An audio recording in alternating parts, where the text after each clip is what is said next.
Assalamualaikum warahmatullahi wabarakatuh. Kembali lagi di channel Radio Horor.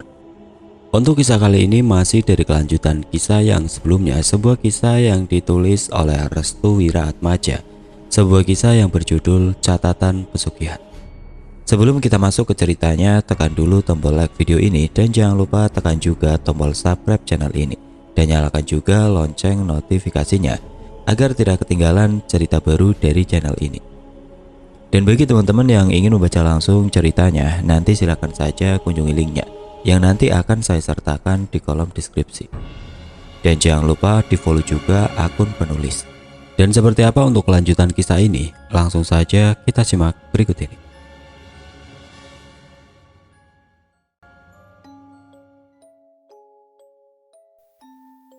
Dua belas tahun kemudian. Sudah 12 tahun berlalu. Siti memutuskan untuk fokus terhadap karirnya yang ada di Pekalongan. Begitupun dengan Darsim. Keduanya sudah menikah dan memiliki anak. Masing-masing mereka menjadi seorang yang sukses. Siti menikah dengan orang luar Jawa bernama Iqbal dan memiliki seorang anak bernama Dani. Sedangkan Darsim menikah dengan wanita berdarah Jawa Tengah. Dia bernama Larasati dan memiliki dua orang anak bernama Jaja dan Wahyuni. Siti sering sekali menghubungi Darsim agar sering-sering bertemu. Namun setelah 12 tahun lamanya, mereka baru bertemu walaupun masih dalam satu kota sekalipun. Hal ini dikarenakan Darsim ingin fokus terhadap pencapaiannya terlebih dahulu. Tepat di akhir tahun 2014, mereka bertemu kembali. Mereka sengaja bertemu di luar Pekalongan agar pembahasan menjadi makin baik. Karena lagi-lagi topik yang dibicarakan adalah mengenai anggota keluarga yang lainnya. Seperti biasa jika awal bertemu, mereka saling memeluk erat, menanyakan kabar dan lain-lain. Anak-anak mereka saling bertemu. Dani usia 5 tahun, anak Siti dan Iqbal. Jaja dan Wahyuni, Jaja 4 tahun, Wahyuni 2 tahun. Anak-anak mereka bermain di dekat taman tempat mereka makan bersama. Siti memulai forum terlebih dahulu. Sudah 12 tahun lamanya, rasanya kita sudah seperti bukan saudara lagi, Sim. Canda Siti sambil tertawa. Suasana semakin mencair karena Siti benar-benar berbeda dari yang dulu. Bagaimana kabar yang lain di Batang? Tanya Darsim. Batang? Oh, aku lupa. Kemarin aku dapat informasi bahwa Mas Sukri meninggal dunia tepat ketika ingin berangkat ke Pekalongan. Jelas Siti. Meninggal? Tanya Iqbal. Iya mas, terlindas truk. Jelas Siti. Suasana menjadi hening. Kok bisa? Tanya Larasati, istri Darsim. Entahlah, katanya dia meninggal dunia setelah diberi uang sekoper oleh seseorang. Jelas Siti. Dari mana kamu tahu? Tanya Darsim. Pak Sanubari. Dek, lagi-lagi Pak Sanubari. Siapa dia sebenarnya? Kamu bertemu Pak Sanubari? Tanya Darsim. Kebetulan dia yang mengelola perusahaanku dulu dan dia mengenalku ketika hari di mana ibu meninggal. Jelas Siti. Darsim mencoba menenangkan diri. Dia ingat bahwa tugasnya belum selesai, yaitu mencari buku catatan pesugihan. Apa ini karena pesugihan? Tanya Iqbal. Dek, Siti langsung terkejut mendengar hal itu. Dia tidak percaya bahwa suaminya sendiri mengatakan hal yang tidak wajar. Mas, kok ngomongnya gitu? Tanya Siti. Orang yang meninggal tidak wajar itu biasanya dijadikan tumbal, jelasnya. Kali ini Darsim satu pemikiran dengan Iqbal. Selama bertahun-tahun, Darsim tertekan karena masalah ini. Dan baru kali ini dia mengetahui apa yang dilakukan olehnya menjadi berbuah yang manis. Contohnya? Tanya Siti. Banyak. Ada orang yang tiba-tiba meninggal ketika menerima uang banyak dari orang tidak dikenal. Ada yang sakit berpuluh-puluh tahun namun belum meninggal. Dia meninggal ketika penyerahan tumbal berlangsung dan itu sangat banyak sekali. Jelas Iqbal. Darsim hanya terdiam. Selama 12 tahun berlalu, dia tidak ingat apapun kecuali buku catatan pesugihan. Dia seperti hilang ingatan akan sesuatu yang pernah terjadi padanya. Mbak, bagaimana kalau sekarang kita ke Batang? Bukannya Mbak juga harus menepati rumah ibu ya? Pertanyaan Darsim itu membuat Siti sedikit lega. Betul juga ya, anak-anak juga perlu ke tempat ibu agar dia merasa memiliki seorang nenek. Senyum Siti. Jadi, kapan kita berangkat? Tanya Darsim. Malam ini, jawab Siti dan Larasati dengan kompak. Mereka berdua pun tertawa. Mereka tidak tahu apa yang terjadi 12 tahun sebelumnya. Flashback ketika kematian Sukri. Mas, Sukri benar-benar meninggal? Tanya Safari. Kita tidak ada pilihan lain. Kita jadikan Sukri sebagai tumbal selanjutnya, ucap Sugeng. Mas, aku takut. Aku takut kita ditangkap. Soleha mulai panik dengan keadaan sekitar. Sugeng mengelus kepalanya. Seharusnya kamu yang lebih dewasa dari aku, Mbak. Aku kan adikmu. Aku beritahu, semuanya tidak akan ada yang tahu dengan kematian Sukri. Aku sudah meminta Nyi Ratu untuk menghilangkan kedekatannya pada Sukri. Safari dan Soleha saling menatap. Keduanya tidak mengerti apa arti dari kedekatan tersebut. Mas, apa maksudnya? Tanya Safari. Aku telah menghilangkan pikiran warga mengenai hubungan diriku dan juga Sukri. Ini semua berkat Nyi Ratu. Aku telah melakukan transaksi baru dengannya. Soleha dan Safari mulai penasaran. Apa bentuk baru dari transaksi itu? Aku akan membunuh Darsim dan juga Siti di 12 tahun mendatang, jelas Sugeng. Mas, ini keterlaluan. Kau sendiri yang bilang kan, setelah ibu tidak ada lagi anggota keluarga kita yang dijadikan tumbal. Sugeng menatap tajam Soleha. Ini perintah, semua tidak ada yang gratis. Jika kita terpaksa membunuh orang terdekat, maka kita harus menghabiskan 2 atau 3 lagi orang terdekat, jelas Sugeng. Safari menjatuhkan diri. Seharusnya dia tidak berada di lingkaran ini. Bangunlah, kalian semua akan aman. Kematian Sukri bukanlah karena kalian. Nyi Ratu sudah membantu kita. Tidak ada orang yang tahu akan penyebab kematian Sukri, jelas Sugeng. Soleha membangunkan tubuh Safari. Mas, apa perjanjian itu bisa dibatalkan? Ucap Safari. Bisa. Yang terpenting, si korban harus keluar dari Pulau Jawa. Itu perintah dari Nyi Ratu jika ingin selamat, jelas Sugeng. Safari tidak ingin Siti menjadi korban kekacauan pesugihan ini. Dia mengatakan bahwa semua bermula karena keegoisan dan keserakan Sugeng. Kembali dalam pembahasan Darsim dan Siti di 12 tahun setelahnya. Mereka bersiap-siap untuk menuju Batang. Dani, ayo kita ke rumah nenek, jelas Siti. Dani langsung berlari. Dia senang sekali dan ingin bertemu dengan neneknya. Nenek cantik gak mah? Tanya Dani. Cantik kok, mirip mama. Iya kan Pak? Tanya Siti kepada Iqbal.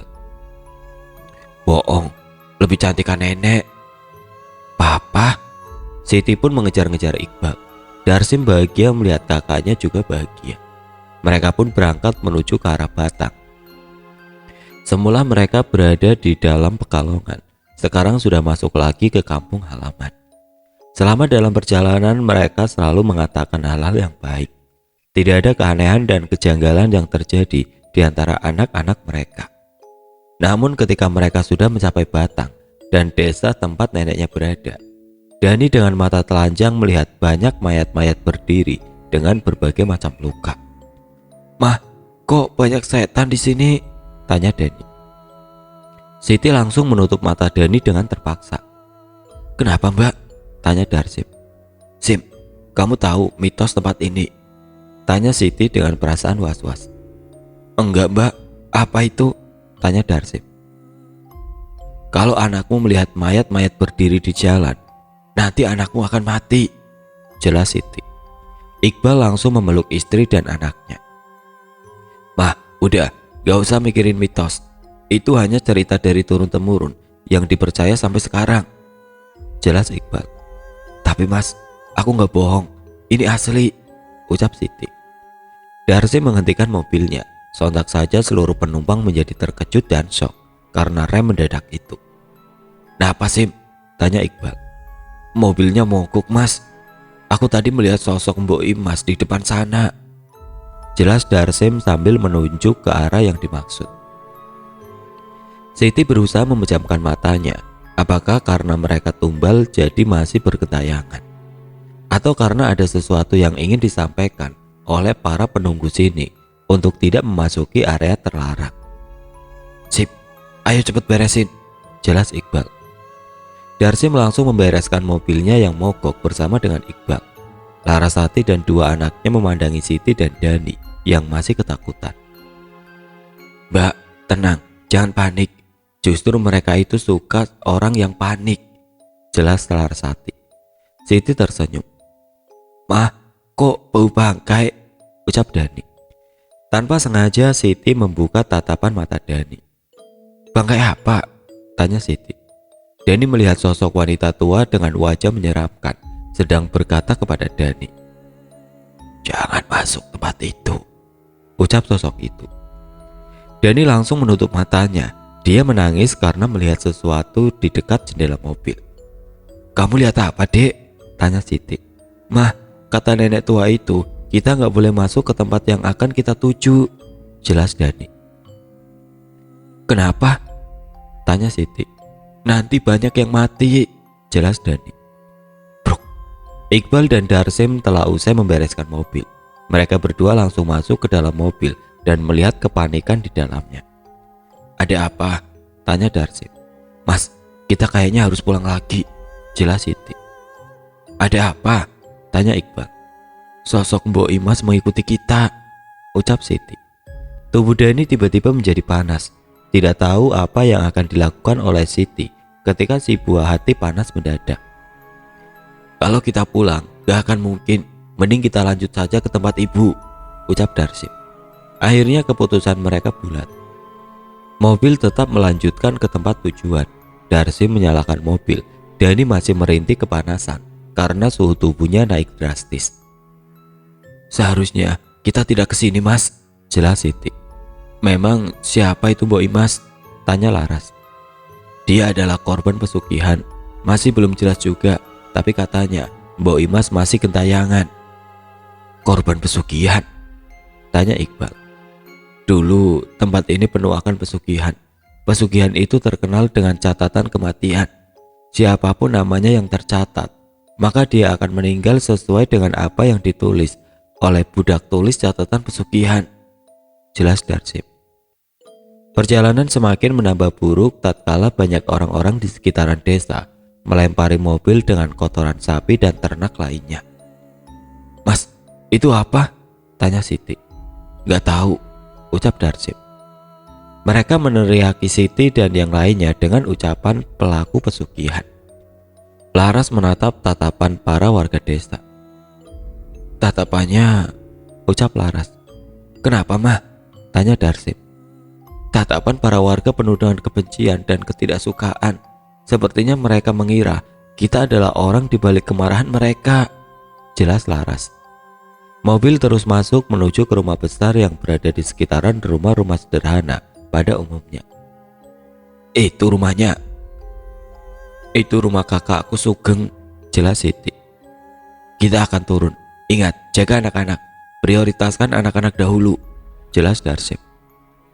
Darsim memarkirkan mobil tepat di depan rumah. Dari dalam rumah, Safari menyadari kedatangan seseorang yang dikenalnya selama ini. Kamu telah masuk ke kandang macan, Mbak. Untuk apa kalian datang kemari lagi? Jelas Safari. Setelah selesai memarkirkan mobil, Darsim dan Iqbal berjaga-jaga untuk melindungi anak-anak dan wanita dahulu. Siti, arahkan mereka langsung ke Mas Sugeng. Intinya, aku berjaga-jaga dulu, jelas Darsim. Iya mas. Siti kemudian menuju ke depan rumah dan mengetuk pintu rumah. Sebelum rumah diketuk, Safari keluar dengan wajah polos seperti biasanya. Safari, ucap Siti. Kenapa mbak datang lagi? Tanya Safari. Emang kenapa? Tanya Siti. Mbak Soleha sakit keras, jelas Safari. Siti pun langsung meringsek masuk ke dalam diikuti juga dengan Laras serta anak-anak lainnya. Safari melangkah menuju Darsim dan juga Iqbal yang masih berdiri di dekat mobil. Seharusnya kamu gak bawa keluargamu ke sini. Itu sama saja dengan bunuh diri, jelas Safari. Darsim dan Iqbal hanya terdiam. Safari kembali masuk ke dalam rumah. Itu adik kamu? Tanya Iqbal. Iya, dia paling bungsu, jelas Darsim. Serem banget ya, ucap Iqbal. Darsim pun mengajak Iqbal masuk ke dalam rumah. Di dalam rumah, Safari telah menyiapkan minuman dan makanan untuk Siti dan yang lainnya. Darsim dan Iqbal mulai ikut bergabung dan duduk di dekat masing-masing istrinya. Sudah sekian lama setelah kalian pergi, rumah ini menjadi kacau, jelas Safari. Kenapa? Tanya Siti. Sukri telah meninggal. Lalu Mbak Soleha sakit. Suami dan anak-anaknya meninggal dunia. Begitu juga denganku. Aku hanya hidup sebatang kara, jelas Safari. Istri dan anak-anakmu? Tanya Laras. Safari menatap wajah Laras dan berucap, mati semua. Itu anakmu, Mbak? Tanya Safari. Iya, dia demam baru saja, ucap Siti. Dia tidak demam. Sosok di luar rumah mengikuti anak ini, ucap Safari. Siti merasakan hawa merinding yang kuat. Anak ini ingin ditarik, jelas Safari. Akhirnya setelah lama turunlah Sugeng. Itu siapa? Tanya Iqbal sambil berbisik. Dia kakakku, Sugeng, jelas Darsim. Darsim masih menaruh dendam kepada Sugeng. Sedikit demi sedikit ingatannya terbuka kembali. Sugeng mendekati Safari dan membisiki sesuatu kepada Safari. Iya mas, jelas Safari. Safari izin pamit karena harus menjaga Soleha yang masih terbaring di kasur. Sedangkan Sugeng, dia duduk menggantikan Safari. Bagaimana kabar kalian? Tanya Sugeng. Kami baik semua mas. Sugeng memperhatikan satu demi satu anak-anak kecil yang terlibat dalam perjalanan jauh Darsim dan Siti. Anakmu kenapa Ti? Tanya Sugeng. Dia ketempelan, ucap Siti. Mbok Imas yang mengganggunya, jelas Sugeng. Karena sudah larut malam, Sugeng pun mempersilahkan mereka untuk menempati kamar. Berapa hari kalian di sini? Tanya Sugeng. 2 hari mas, kita nggak mau lama-lama lagi, soalnya ada kerjaan di luar kota, jelas Siti. Sugeng mengangguk paham. Dia kembali naik ke atas kamar tempat Mbak Soleha. Keluargamu aneh sekali Sim, jelas Iqbal. Darsim tidak meladeninya. Selama di rumah Sugeng, dia harus menemukan sebuah buku catatan pesugihan. Kamar Mbak Soleha. Berani-beraninya dia kemari. Apa dia ingin menjadi tumbal? Tanya Sugeng. Mas, sudah, jangan lakukan lagi. Kita tidak perlu melakukannya, ucap Safari. Sugeng terduduk di dekat Soleha. Dia sadar bahwa Soleha belum juga pulih. Anaknya Siti itu, dia memiliki kemampuan yang tidak dimiliki oleh kita, jelas Sugeng. Safari memahami maksud perkataan Sugeng terhadapnya. Namun dia lebih memilih diam. Safari tidak ingin ada korban lagi yang berjatuhan. Kamar tempat Siti dan Darsim. Semua anggota keluarga berkumpul menjadi satu. Ingat, jangan pernah ada yang beritahu sama sekali anak-anak kita, jelas Darsim. Kenapa? Tanya Iqbal. Darsim terdiam. Dia menunggu kalimat yang tepat agar ucapannya bisa dipahami. Kakakku melakukan pesugihan, jelas Darsim. Siti, Iqbal, dan Laras terkejut mendengar penuturan Darsim mengenai Sugeng. Jadi, tanya Laras. Kenapa kamu baru bilang? Tanya Iqbal. Darsim mencoba untuk tenang. Kunci kita adalah satu. Kita harus dapatkan buku catatan pesugihan itu.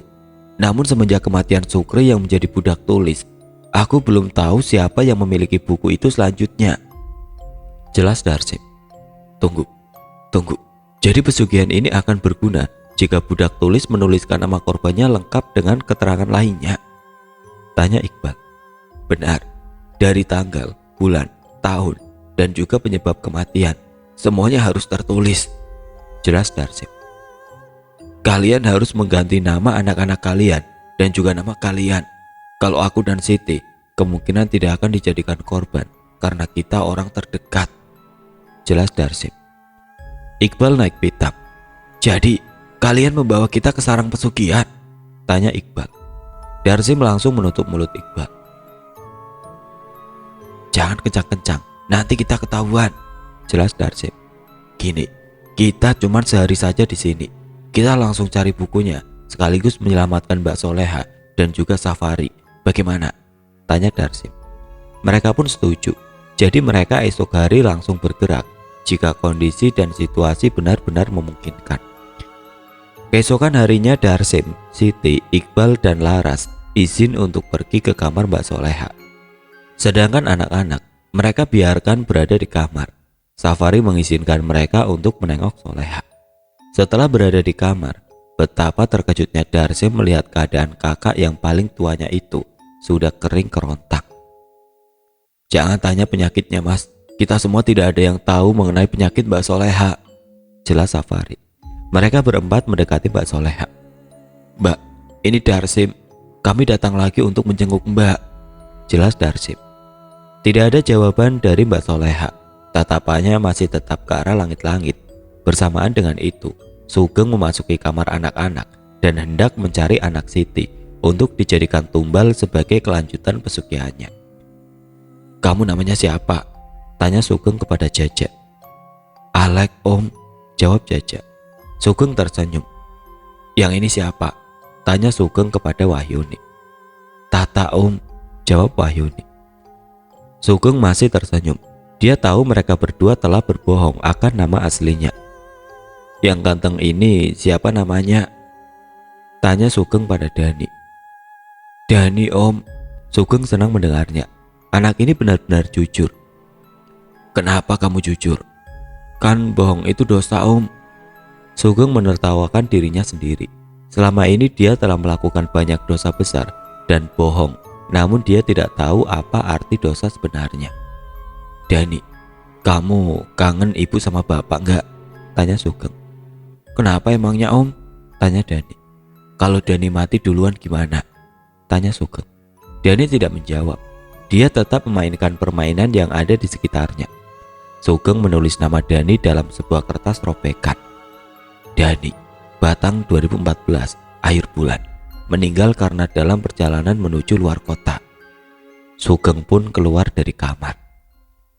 Kamar Mbak Soleha. Darsim segera meraba-raba sekitaran tubuh Mbak Soleha. Akhirnya, dia menemukan sebuah buku yang dia yakini sebagai buku catatan pesugihan. Mas, lagi ngapain? Tanya Safari. Iqbal langsung mengancam Safari dengan cara mencekiknya dari belakang. Mas, ngapain? Teriak Safari. Sim, cepat ambil bukunya, teriak Iqbal. Darsim mengambil buku itu, namun Mbak Soleha menahannya. Dengan sekuat tenaga, Darsim mendorong tubuh Mbak Soleha hingga terjatuh. Mas, teriak Siti. Siti, Laras, cepat lari ke mobil. Siti dan Laras menuruti perintah Darsim. Mas, jangan mas, teriak Safari. Ketika Darsim membuka, dia terkejut dengan namanya dan nama Siti sudah masuk dalam list. Darsim menjatuhkan buku itu. Kalian, keluarlah, ucap Darsim sambil menangis. Mas, jangan dibuka, teriak Safari. Bal, lepasin, kalian berdua, pergilah bersama Siti. Aku dan dia telah dicatat namanya dalam buku ini. Darsim, Batang 2014, akhir bulan. Meninggal karena serangan jantung. Siti, Batang 2015 awal bulan. Meninggal karena serangan jantung. Darsim terjatuh. Dia meninggal dunia. Buku itu terbuka dengan lebar dan terlihat nama-nama orang yang dicatat.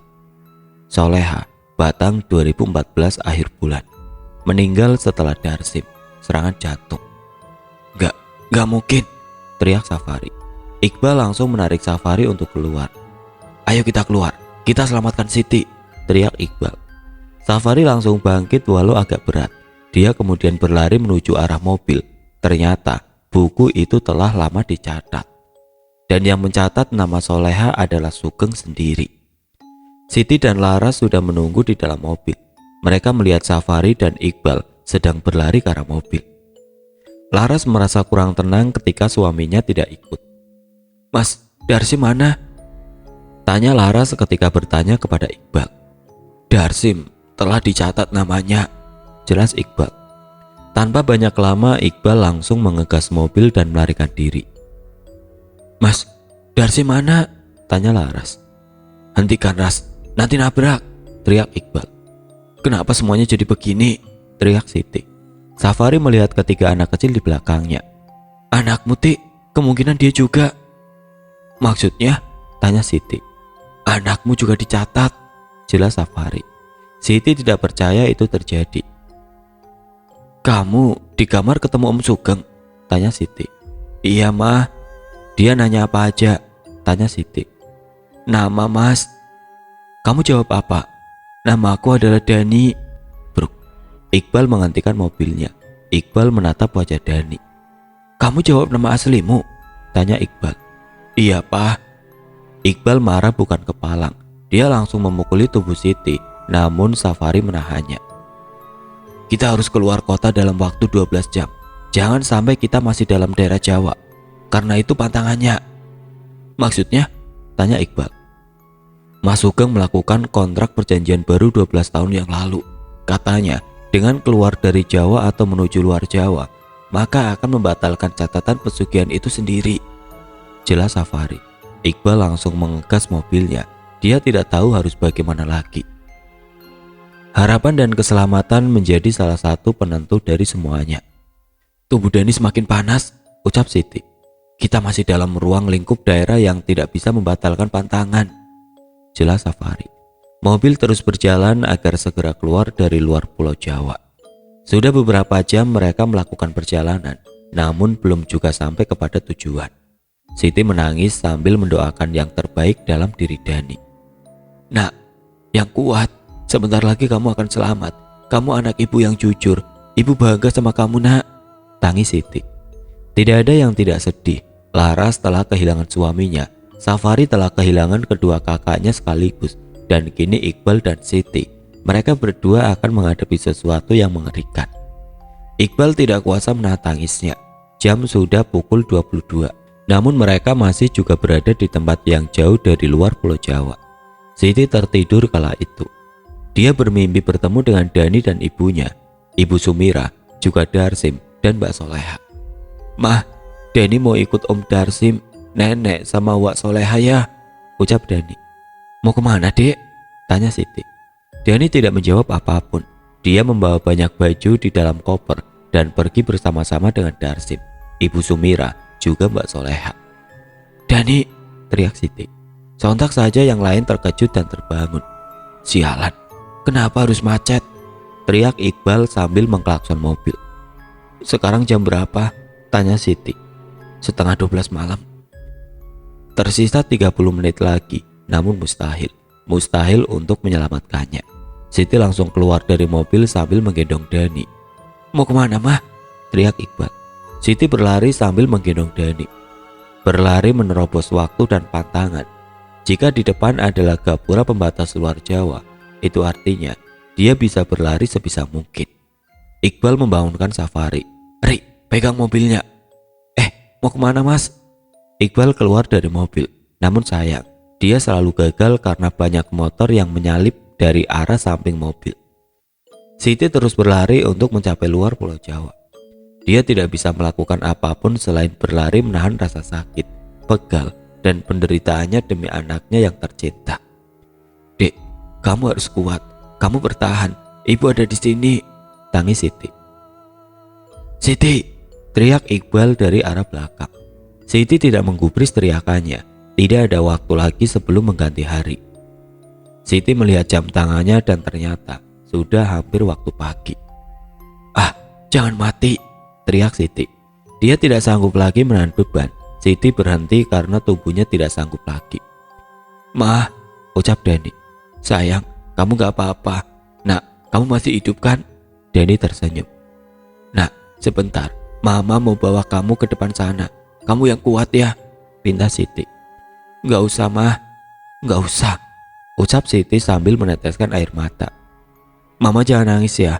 Kata Om Sugeng, kalau Dani mati, Mama gak boleh nangis," senyum Dani. Detik demi detik, waktu sudah habis.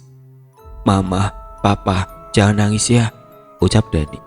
Tubuhnya kaku dan semakin berat. Dani mengembuskan nafas terakhirnya di pangkuan Siti, tepat di tengah jalan. "Dani!"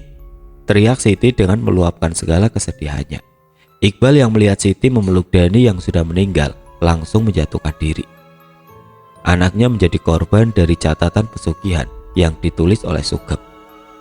Suasana menjadi haru. Kini yang berada dalam pelukan Siti bukanlah Dani yang jujur dan polos lagi, tapi itu adalah Dani yang telah meninggal dunia. "Mah, ayo kembali ke dalam mobil," ucap Iqbal. "Pak, Dani," ucap Siti. "Aku tahu, tapi namamu juga tercatat. Aku gak mau kehilangan orang yang berharga dalam hidupku untuk kesekian kalinya," jelas Iqbal. Iqbal mencoba untuk menegakkan kembali Siti dengan sebisa mungkin. "Kamu harus selamat," jelas Iqbal. Karena keadaan sudah normal kembali, mobil pun langsung menuju ke arah Iqbal dan Siti. Ketika jasad Dani dimasukkan ke dalam mobil, tentu saja hal ini membuat seluruh orang yang berada di dalamnya menangis. Seorang anak kecil telah meninggal karena korban dari pesugihan. Dia tidak bersalah, dia tidak berdosa, dia hanya jujur sambil menyebutkan nama aslinya. Kenapa harus orang jujur yang meninggal? Mobil kembali dijalankan walau dalam keadaan berat hati. Kali ini Iqbal tidak terlalu cepat. Dia tahu tanggal kematian istrinya. Lewat beberapa menit saja, mereka telah berhasil melewati perbatasan Jawa dan luar Jawa. Siti selamat. Kelanjutan dari cerita ini, tatkala mereka sampai, mereka langsung disambut oleh warga di tempat mereka mencari tempat. Di sana, para warga antusias untuk memandikan, mengkafani, mensolati dan memakamkan Dani si bocah jujur. Akhirnya setelah usai, mereka yang selamat tinggal di tempat itu. Lalu bagaimana dengan nasib Sugeng? Beberapa hari setelahnya, Siti dan Safari mengunjungi seorang kiai di daerah itu dan menanyakan tentang Sugeng. Kata kiai tersebut, Sugeng tidak bisa diselamatkan. Dia sudah melakukan kontrak perjanjian. Karena itu, Siti dan Safari tidak menyelamatkan Sugeng. Lalu apakah Sugeng masih hidup? Wallahu alam. Terima kasih partisipasinya semuanya. Semoga banyak pesan dan manfaat yang bisa diambil dari cerita ini. Mengenai seluruh kejadian, saya mengemas kembali agar menarik dengan ilustrasi yang narasumber berikan. Untuk tahun dan nama, narasumber tidak menyebutkan keasliannya.